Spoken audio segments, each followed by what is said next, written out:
My name is Jasmine Cudmore, and this is my presentation on atoms, bonds and structure. The various ways metals bond.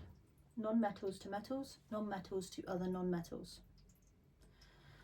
Non-metal to metal bonds. These are also known as ionic bonds, as an ionic bond is created between a non-metal and a metal bond. The two non-metals are much stronger than the metals, and they can easily obtain electrons from the metals. The two opposite ions attract one another to create an ionic bond. An ionic bond is also known as an electrovalent bond. It's created because of the electrostatic attraction between the oppositely charged ions with a chemical compound. Examples of these bonds are sodium chloride and sulfuric acid. Non-metals to other non-metals. These are also known as covalent bonds. A covalent bond is created when two non-metals have a similar electronegativity. Neither one of the atoms is strong enough to attract the electrons from one another, so to stabilise they need to share electrons from the outer molecular orbit. A covalent bond is a type of chemical bonding that is created between two non-metals. It's characterised by sharing pairs of electrons between atoms and other covalent bonds. Examples of these bonds are methane, hydrochloric acid. Electronegativity, and how does this affect the type of bonding that occurs? Electronegativity is important in chemistry. It's the measure of how an atom attracts bonding pairs of electrons. If two atoms have no electronegativity, then this creates a non-polar covalent bond. If there is a small amount of electronegativity, then this creates a polar covalent bond. If there is a large electronegativity difference, then this creates an ionic bond.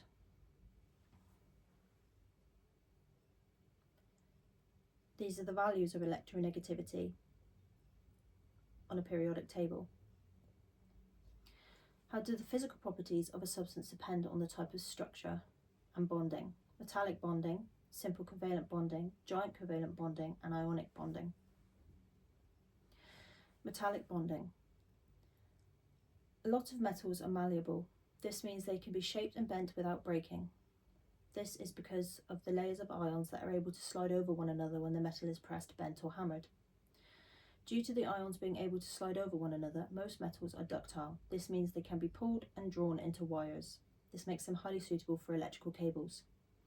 Metals from giant structures. The electrons in the outer shells of the metal atoms can move around freely. The metallic bond is the force of attraction between the freely moving delocalized electrons and the positive metal ions. Metallic bonds are strong, and this means the metals can maintain a regular structure. They also have a high melting and boiling point. Metals are also good conductors of heat and electricity. Applications of metal compounds. Construction, consumer products, healthcare, schools, transport, building vehicles, infrastructure, kitchen equipment and electrical equipment. A simple covalent bond. Simple covalent molecules contain a few atoms. These are held together by covalent bonds. Even though the covalent bonds that hold the atoms together in a simple molecule are strong, the intermolecular forces between them are weak. They have a low melting and boiling point because the small amount of energy that is needed to break the weak intermolecular forces. They don't conduct electricity. This is because they don't have any free moving electrons or an electric charge in any state of matter. Giant covalent bonding. Giant covalent structures contain many atoms. They are each joined to the adjacent atoms by covalent bonds. They are normally arranged into a giant lattice structure. They're very strong due to the many bonds that are involved. They have high melting points. This is due to the many strong covalent bonds that must be broken. Graphite, for example, has a very high melting point of more than 3000 degrees C.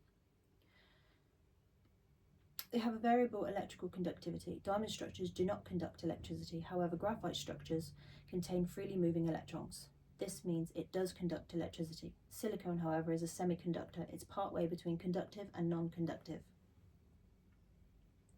Applications of covalent compounds. Pharmaceuticals, adhesives and sealants, surface coatings, polymer chemistry, catalysts, materials science, organic chemistry, drug design, DNA sequencing, and chemical sensors.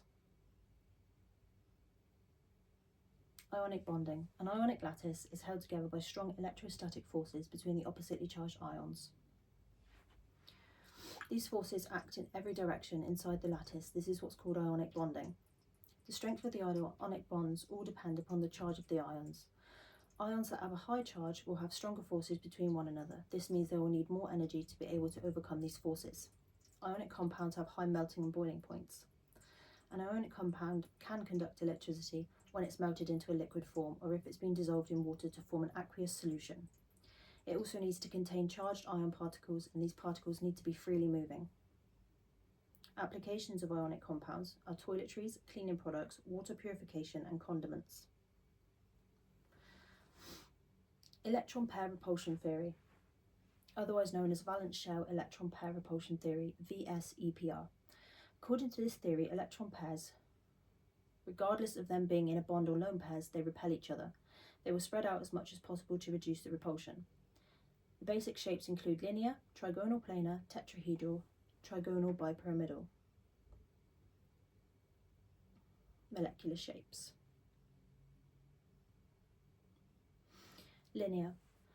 Groups around the central atom is 2. The predicted bond angle is 180 degrees, and an example of a linear bond is carbon dioxide.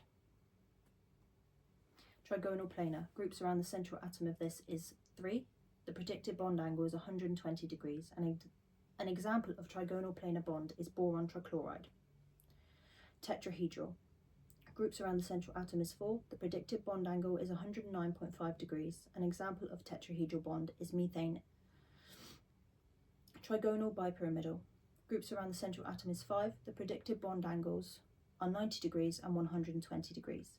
An example of a trigonal bipyramidal bond is phosphorus pentafluoride. Storing samples. Solids. These are typically stored in a dry and cool environment. This is to prevent them from degrading and for them to maintain their properties. Liquids. These need to be stored in sealed containers. This is to prevent any spillages, contamination, and to maintain their stability. Gases. These are stored in pressurized cylinders. This is to prevent them from escaping and also to maintain their stability under specific conditions. Different types of forces between molecules. Intermolecular and intramolecular.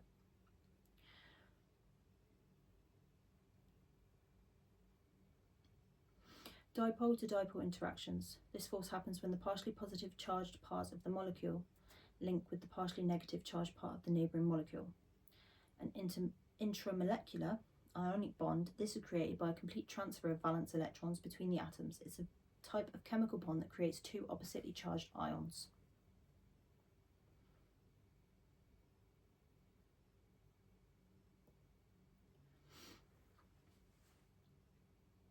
Intermolecular.